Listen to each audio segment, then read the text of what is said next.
Welcome to FinTech Bot Focused, where we discuss, dissect, and implement all things automated trading. If you're into AI tools, trading bots, and FinTech innovations, make sure you subscribe.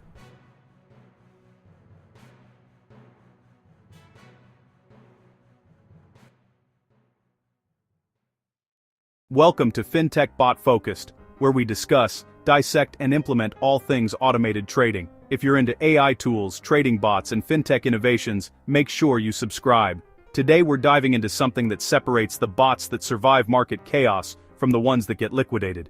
We're talking about recovery patterns, the actual mechanics that help trading bots bounce back from drawdowns instead of spiraling into oblivion.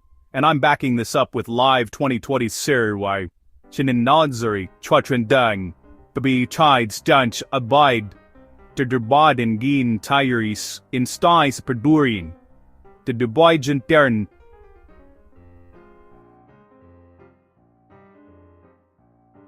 From bots that are actively running right now.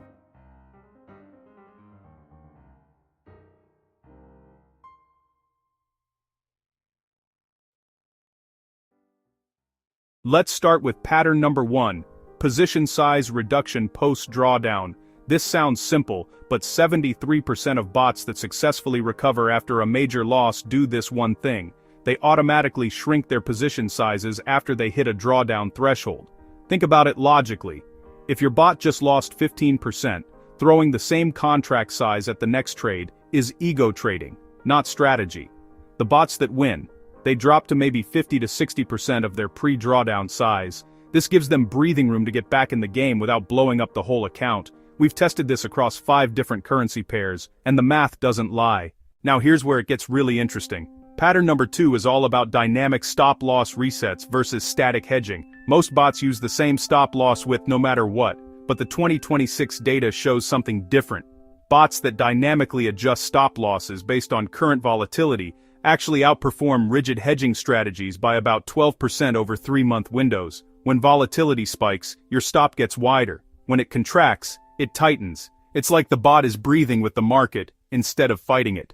Pattern number 3 might sound counterintuitive, correlated pair trading to offset losses in real time. If your primary pair is getting hammered, a well-trained bot identifies a positively correlated pair moving in the opposite direction and takes a small offsetting position. I've seen this reduce recovery time by up to 40%. It's not a perfect hedge, but it's active capital management that actually works. Let me hit you with pattern number 4 because this one gets overlooked constantly. Liquidity-first entry rules. The bots that avoid getting trapped in low-volume trades are the ones that stay alive. Period. We're talking about bots that check order book depth before entering.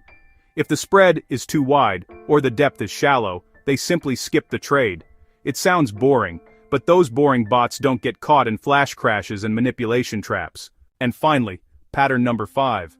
Volatility cooldown mode. The smartest bots we've tested don't trade every signal. They have a cooldown mode that kicks in when realized volatility hits certain thresholds. Instead of trading, they sit in cash and preserve capital.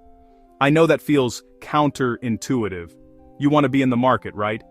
But the data shows that bots using volatility cooldowns had 35% fewer catastrophic losses and recovered twice as fast. These patterns work because they respect one fundamental truth. Kan sjokster birister in brolinan, dimri duris, and done. Recovery isn't about being right more often, it's about staying alive long enough for your edge to compound. Sign up for the FinTech Bot Focused newsletter. Before you go, make sure you join the FinTech Bot Focused newsletter. You'll get updates on new bots and AI features, strategy breakdowns, my honest takes on what's working, early looks at new automated trading tools, and you can reply with video topics you want covered. The link is in the description. Join the community and stay ahead of the automation curve. Disclaimer. This video is for educational purposes only, not financial advice. Trading, especially automated trading, involves risk. Always trade at your own risk and test everything before going live.